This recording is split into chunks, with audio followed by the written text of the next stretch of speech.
So what we always do first is we acknowledge the original. So it's just basically our acknowledgement. We acknowledge the original stewards of the various lands that we are on. We acknowledge our ancestors. We acknowledge all those who toiled without compassion or compensation. We acknowledge all the elders and community stalwarts whose shoulders we stand on as we build, share, learn together for our collective liberation and sovereignty. So if Very you nice. can please do us the honors of introducing yourself and tell us about your remarkable work. Okay, well, my name is Denise M. Hall, and I don't know how remarkable the work is, but I really, over the past few years, really tried to work at seeing how I can answer the question of how can I help to build my community. I think that one of the things that we need to maybe do better at in the Black community is to come together. There's a lot of silos happening, everyone trying to be their own CEO, and there's strength in numbers. And so my goal is to see how we can connect people together so that we can work together toward the common goals, because ultimately it doesn't matter what sector you're in, it doesn't matter what area you're in. We have common issues as Black people, and the reality is we need to work together to solve it. So I have had the privilege of working for CIBC for the past few years, and I'm grateful for the opportunities that I've had in that capacity. And I've also had the opportunity to work with the Canadian Association of Urban Financial Professionals, which I know you guys have interviewed some of our members before, so your audience might be familiar with the organization. And that organization, I'm head of the advisory board currently. And the goal is really just to connect the Black professionals with corporate Canada. And I think it's also important for us to come together. So one of the reasons why I joined that organization was the first time I walked into a room at an event and saw like a sea of people who look like me, who were not, in the media for something negative. They are people who have it, well, at least they look like they have it together. They're in a professional environment. They're not, all the negative connotations that the media portrays us to be. Being in a room like that was very inspiring. And so I encourage people to have that opportunity to connect with other Black professionals, regardless of what industry you're in. That was probably a lot, and probably. Oh, no, that's amazing. We want to give everybody a full understanding of what you do, and all of that is remarkable. We stand by that for sure. And could you articulate your personal mission and vision for us? I think that would be my personal mission and vision, is just to connect the Black community together and see how we can work together to uplift ourselves. It's important for us to have allies to help with that process as well, because we didn't get here by ourselves. But we do have to have ownership, and ultimately this affects us, so we need to come together as an organization. And there's so many great organizations that are doing so many great things, and we don't hear about it. We don't know, and so we don't have the opportunity to support those organizations and help build them up, because building them up brings our community together and builds our community up. So that is, I would say, my personal mission and vision, is to bring people together to strengthen the community. Absolutely. That is very important and long overdue. Absolutely. I know it's not going to be an overnight thing, but trust me, it's like, it's like a puzzle. I always refer back to a puzzle because it's so true. Every piece, as long as there's that connection, then we're building, we're making Yes. progress. Yeah. And so even if it's not in our lifetime, we're still setting a foundation. Yes. Yeah. And that's important. So that's great. And so similar, I guess it would be like, what inspires you about your work? I think what inspires me is all of the great individuals that I get to meet, there are so many great leaders across our community and so many people doing such important work, and people who really have a heart for the community. You get in some spaces and some people are really about themselves and how they can make themselves look better, how they can get that promotion, or how they can advance themselves. But we are blessed to have a lot of really great leaders within our community who really put themselves on the line, all the time to make sure that our community is better. I think of the Honorable Dr. Jean Augustine, who is such an amazing lady. And she's worked so hard over her years to really uplift and support our community, particularly in the space of women. And it is because of her that we even can have a Black History Month, which is so important. I think of Justice Donald McLeod and the work that he does, that, to support even within and outside of the justice system in order to strengthen our community from that aspect. And I mean, there are dozens of names that I can call of people who are just quietly doing the work. And, some of them are not even getting the acknowledgement, but they're doing the work, whatever they can, to support our community. And I think that's really important. Definitely, you definitely mentioned some powerhouses, and that's how I think of them. They're a fully charged battery that never Yes. never dies. Yes. Yeah. And so it's our job to plug into that battery and plug the youth in. Because I think when you talk about, and I can relate. I've done a lot of work in the Jane and Finch community as well, and really, throughout the years. And I can relate that you have some that you can tell that are really for community, and some are just looking for badges and stickers. Yeah. And so we have to, we're at a time now where we have to decipher those and divide them, in the sense, okay, this is who I know I can work with. These are the ones, I don't know. Right. So, because at the end of the day, time is of essence. Our youth, the whole, what Gen Z is different. Yes. Totally. Yeah. We start with powerhouses, like these kings and queens that are before us, and they're still living. Yes. Mind. Give them their flowers while they're living. Thank yeah, absolutely. Yeah. Beautiful. And to your point, it's important for us to plug in and to, be able to, because our plugging in helps strengthen what they do. And then it also helps us because, I mean, we have to build the generation so that, God forbid anything happens, this work Right. doesn't die with them, Absolutely. we have to be able to continue it on. Exactly. Beautiful. So what challenges or barriers have you faced, and how did you work to overcome them?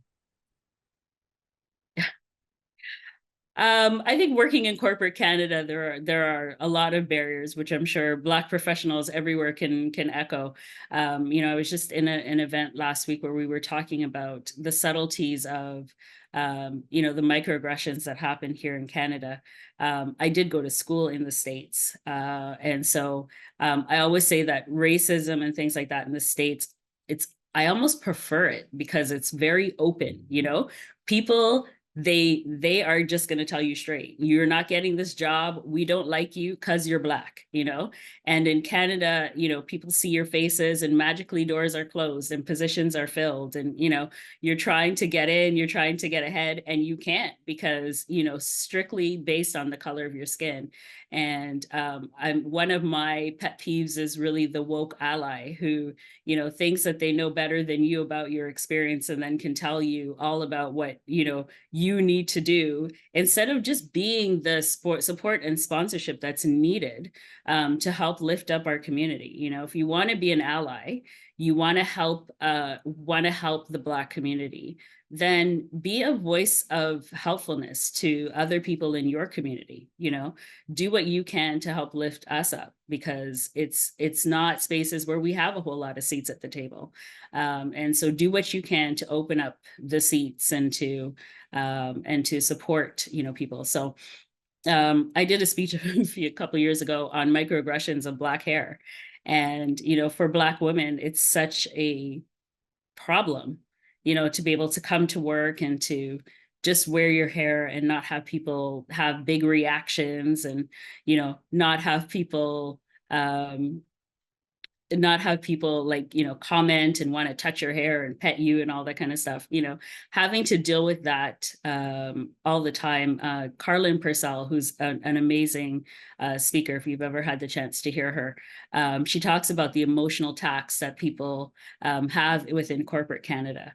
And I think sometimes we don't even realize the toll that it takes on us, and how much it affects us in our day-to-day being. Just showing up at the office and having to smile with people who are actively trying to keep you down in a very gaslighty way that makes you wonder, did I imagine that, or is it actually happening? So I think that these are challenges that Black professionals everywhere experience. And in terms of overcoming, some of it is just calling it out, because whether it's conscious or unconscious, it's something that needs to be addressed. And when I did my speech to my team a few years ago about the microaggressions of Black hair, there was stunned silence. Like, I think some of them had never heard that before. And I got a lot of apologetic emails and text messages and stuff afterwards from people. And there's been a concerted effort, which makes it easier to come to work. It helps to ease that emotional tax. And there are a dozen other, things, whether it be, what we eat or how we dress, or, things that people have to deal with on a daily basis, or even just the way things are perceived. Sometimes you say something and somebody decides that you're angry, or you be forceful. And if a white person says it, then they're forceful. And if you say it, you're rude, So having to deal with things like that are difficult. And I think that is also another reason to come together, because I think we learn from each other on tips on how we can support each other, or ways that we can deal with situations like that. Oh, my sister, you said so much. Like, where do I start? It's so true. I lived in America myself for 10 years, and so I know exactly what you're talking about. And I'm the same way. I'd rather somebody tell me in my face than you smiling and, oh, Where you sorry. stand. Yeah. Yes. Where you stand. Yeah. Oh, exactly. And me and I'm with Setsi, we also did also similar on microaggression, anti-Black racism, presentations with different organizations. And there was one that we were saying that it was a true story of a woman who was in the hospital. She had braids like mine, and how tap the head because it's itchy.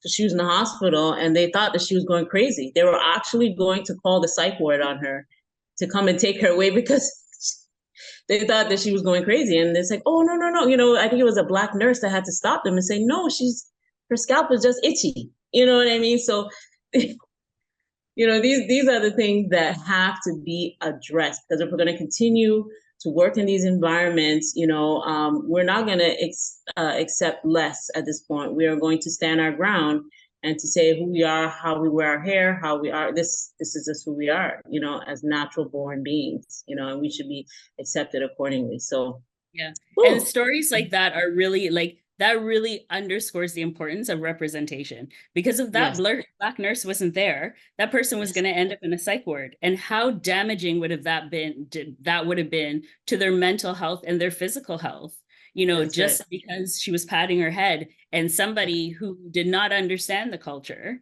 didn't Yes. know. So it's so important for us to be represented at various levels. And I find we are represented really at low levels, but we're not represented enough at levels where it matters. People who are making decisions, we're not represented enough at those levels. And it becomes a problem with situations like this. 100%. 100%. So that's definitely a work in progress, for sure. And how do you feel about the future of social impact in Canada? I feel hopeful. I think that we're having more and more events where we're coming together. I think that there is, even as I attend various events across Toronto and hear different things that are happening, I know that there's work being done at the UN level in order to extend the decade of Black people or people of Black descent. And I think work like that is important. And I think it's important for us to know about that kind of work that's happening. There's a lot of organizations that are working behind the scenes on our behalf in terms of government and other things, and we don't know the work that they're doing. But it's happening, and I think it's important for us to learn about what they're doing and see how we can come on board to support. And I get it. There's some people who, it's a lot. It's emotionally taxing to have to feel like you are the support for the Black community. But, as the saying goes, many hands make work light. So the more of us who can come on board and help to support, the less of a burden it becomes on the few who are doing it for everyone. 100% agree. There's that burnout, but like you said, many hands make work light, and helps with our mental health as well too, because it is a battle. It is a mental, physical, spiritual battle that we go through on a daily basis. So the more the merrier, that are all on the same trajectory, the same mindset. Yeah, 100%. Yeah. And what is your ultimate goal, and what does success look like to you? I think I think the ultimate goal is to really just keep toiling away. As you said at the beginning, like, this is not something that's going to change overnight. And it, quite frankly, probably won't even change in my lifetime. So it's constant work. It's constantly trying to find and do these small changes that that impact and make a difference for the generations that are coming behind us. But in terms of what does success look like, I mean, ultimately, in the ultimate utopia, it would be peace and harmony for everybody, and everyone comes together and everyone supports each other. Maybe not a realistic goal, but I think that, as we come together and we work together towards that ultimate goal, things will change, things do change. It just takes time. And, sometimes you look at various things that are happening around the world and you think, setbacks are happening. We're not moving forward. You take 2 steps forward and you're taking 10 steps back. And it feels like an uphill battle. But, you just have to keep plodding along, and you do what you can to brighten the corner where you are.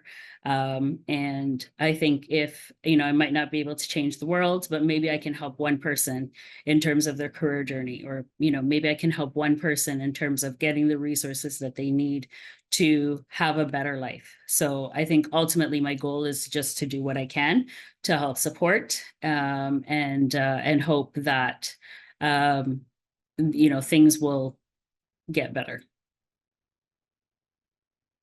Absolutely. And a lot of people say that the veil is finally being lifted at this time. So Yes. The ones whose eyes are opened, we do have a responsibility within the community to also, even if it's just one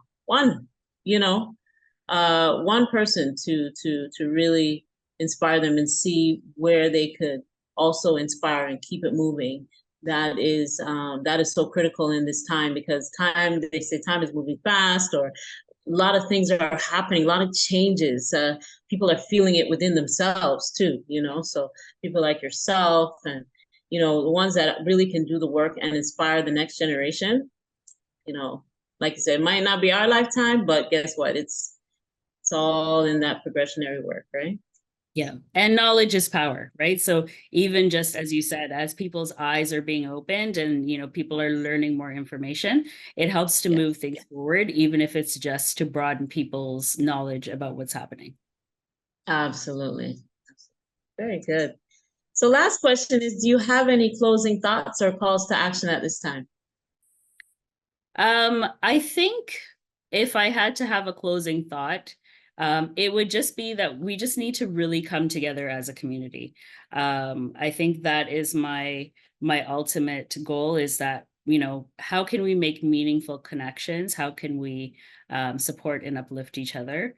If you have the means and the opportunity to help somebody, don't think of it as not my problem. The weakest in our community should become a problem for all of us, and we saw that with the African asylum seekers who were on the street. And a lot of people really leaped into action to help. And if they had stood aside and just said, this is the government's problem, those people would still be on the street. So it's important for us to come together so that we can affect change for our community. Absolutely. I remember that totally. And, sometimes I say to myself, pain brings progress for some reason. Yes. Like, it's like you go through certain pains but you learn from it. And I think that's where the progression happens. So it's like when you cut yourself, the body automatically knows to create that barrier, that scab, that protection. And then that's going to have you to remember, oh, I won't do that again. You know what I mean? That's is automatically to the brain to heal, to move on. Let's do something about, So these are the steps that we need to take as a community. Absolutely. And people like you, oh, Denise, trust me, we are on a good trajectory of improvement within the community. For our babies to know about themselves and know how beautiful their hair is, know how beautiful they are, their skin, everything, and on, generation after generation. So, I really appreciate it on behalf of Setsi. We thank you so much. Again, we'll be on the YouTube Setsi channel, and I hope everyone has an opportunity to listen, to write notes, get in contact, all of that with you, and we'll put the information down. Want to get in contact with you. All right. So we will end the way that we began, by acknowledging the original stewards of the various lands that we are on. We also acknowledge our ancestors. We acknowledge all those who toiled without compassion or compensation. We acknowledge all the elders and community stalwarts whose shoulders we stand on as we build, share, learn together for our collective liberation and sovereignty. So Denise, once again, on behalf of Setsi and myself, thank you so much for participating, and I wish you all the success and hope to see you in person or virtual again. Thank you. And thank you for this opportunity. All right, dear. Have a wonderful day. You too. Okay, bye. Bye.